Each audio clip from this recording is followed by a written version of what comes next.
Hi there, this is Jason from discover.smashpop.net, and in this video we are going to look at the new Sony Xperia Z.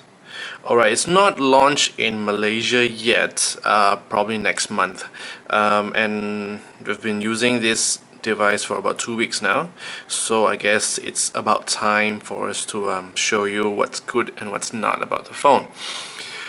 First of all, as you can see, the Sony Xperia Z, according to them, it's the best Sony Android phone yet. It has a 5-inch screen, and it's made of glass, like literally front. The sides are made of glass, the back is made of glass, and the bottom and the top are made of glass as well. Now, the moment when we got the phone, right, the first impression was that the phone is very solid and it's very squarish. As you can see, the corners are actually very edgy.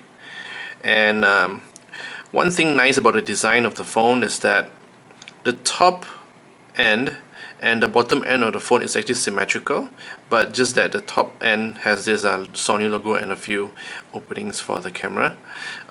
So is the back. It's actually quite symmetrical, but the camera here is on the top. Let's take a closer look at the details of the phone. That's the camera. It's actually a 13 megapixel camera. That's the Xperia logo and some fine prints. Now, as you can see here, everything is closed up except the dock connector. This is actually the micro SD card slots. Right, not sure the camera is focusing or not. The top here has nothing except the headphone jack, and on the right side is actually the SIM card slot, the power button, and also the volume toggle. As noticed, there isn't any camera button here, so you need to use the screen to activate the camera. This is actually the speaker grill, and this slot here is actually a little hole for you to you know, slot your necklace kind of thing and hang it and hang your lanyard here. So that's basically the outlook of the Sony Xperia Z. Oh, by the way, it's a fingerprint magnet, as you can see. Sorry. And it's prone to scratches, at least at the back. I'm very sure you can see the hairline scratches here, but so far the front glass is not bad. Been using for about 2 weeks and there's not even one scratch. Right.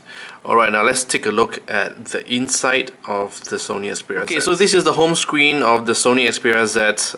Of course, I've customized it according to my usage. It's actually very smooth, as expected of a device running Jelly Bean. Now, let me show you the about. Not sure why everyone must show the about section when it comes to Android phones, but let's do it. You can check out the settings here. Not settings, the phone details, running Android 4.1.2. Alright. Now, first thing you'll see is the 5-inch screen.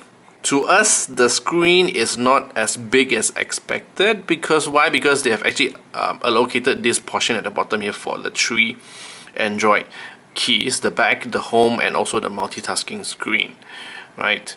Okay. But one thing for sure, it has a 1080p screen, so everything is actually very sharp. I'm not sure how close I can get this to the camera, but I'll try. Okay, yeah, just assume it's very sharp, alright?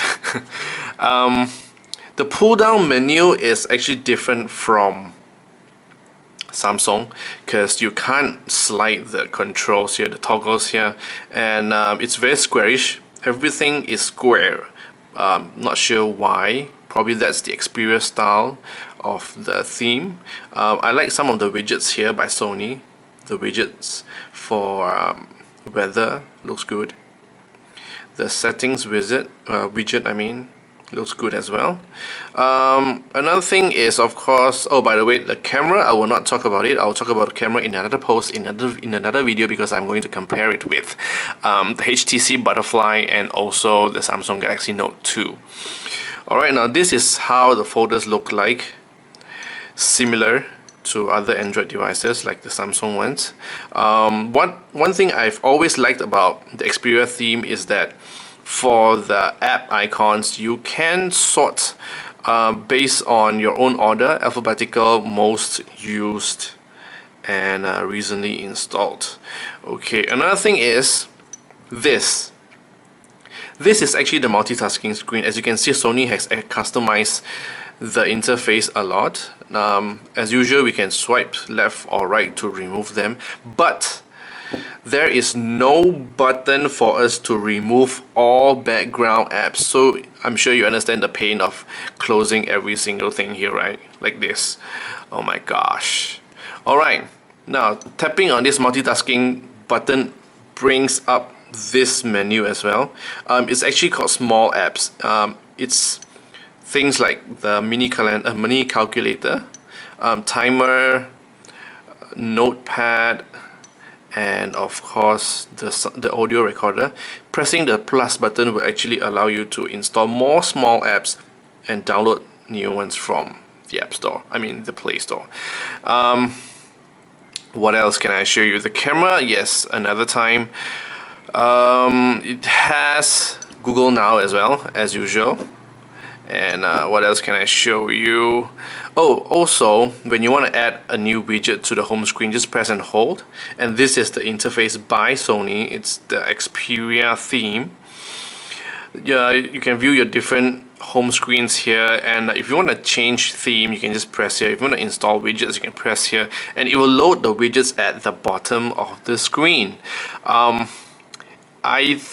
I somehow prefer a full screen selection of widgets because I don't want to keep scrolling left and right. But oh well, it's not a very crucial issue, so it's fine. The most crucial issue is actually the multitasking screen because it doesn't have the close all button. So that's basically the review of the Sony Xperia Z. It's a really good phone. It's worth buying, but I must tell you one thing. As you can see here, can you check out how much battery left? It's 10%, and I've been charging it the whole day from morning until night. So one thing to warn you, the battery is very bad. Full charge can probably last me about 5 hours for normal usage, so I'm not sure about yours. Oh, look at that, it just turned to 9%. Yeah, so you might want to bring an external charger with you when you want to go out, because there is no way to remove the case to change your battery if you really need it. Alright, I might also include a video, a short clip of me washing the Xperia Z because it's waterproof. You can actually bring it into the shower with you so you can read your tweets while you're showering. Or if you want to go to a birthday party by the poolside, you might actually be able to ask your friends to push you down the pool and not worry about the phone getting wet. Alright, that's about it. Stay tuned for my next video and also the next blog post, because I'll be talking about the camera, the 13 megapixel camera of the Sony Xperia Z. Hey guys, I'm actually in the bathroom now and I'm about to wash the Sony Xperia Z because it's waterproof. As you can see, everything is tightly sealed. Why is it not focusing? Okay, anyways, it's tightly sealed, and that's why I can actually wash it. Here goes. Wow! How often can you actually wash your phone, right? It's so fun washing your phone, and you can also switch on the screen. Here we go. Let me unlock the phone. Oops. There we go. As you can see, something is happening here. The water is actually acting like my finger, touching every part of the screen, activating every single thing on the phone. I'm not sure if this is actually a good thing, because basically when it's in the water you can't do much things because there's too many touches or things happening on the screen, because the water is actually acting like your finger. But anyways, the phone works out of the water after you finish washing it. There you go.